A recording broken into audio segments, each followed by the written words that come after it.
Question number 7, Mark Mitchell. Speaker. My question is to the Minister for Building and Housing.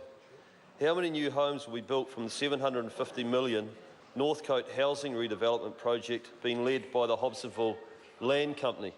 And when will the first homes be completed? The Honourable Dr Nick Smith. 1,200 homes will replace the existing 300, so there is a net increase of 900 homes. The first new homes will be completed in 9 months by June next year, but the complete redevelopment will take until 2021. Minister. Supplementary question, Mark Mitchell. Thank you, Mr Speaker. How will the new Auckland unitary plan assist redevelopments like Northcote provide additional supply of housing in Auckland? The Honourable Dr Nick Smith. The new plan makes a huge difference to the development for HNZ land. Currently, there are 28,000 HNZ homes in Auckland, but it could only be increased by 10% under the existing planning rules. Under the new plan, that 28,000 homes can be developed out to 60,000 homes. The Northcote project is one of a number of opportunities Housing New Zealand can now take, and actually illustrates how important the new unitary plan is to resolving Auckland's housing issues. Supplementary question, Mark Mitchell. Thank you, Mr Speaker. How does the Northcote project contribute to the government's objectives of providing better quality and an improved mix of housing? Mr Speaker. The Honourable Dr Nick Smith. The Northcote project positively contributes to Auckland's housing in 4 ways. Firstly, it adds 900 new homes.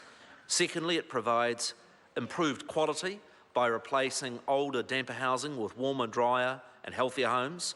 Thirdly, it provides a better mix. We are wanting to move away from old-style concentrated state housing estates to communities with a mix of social, affordable and open market housing.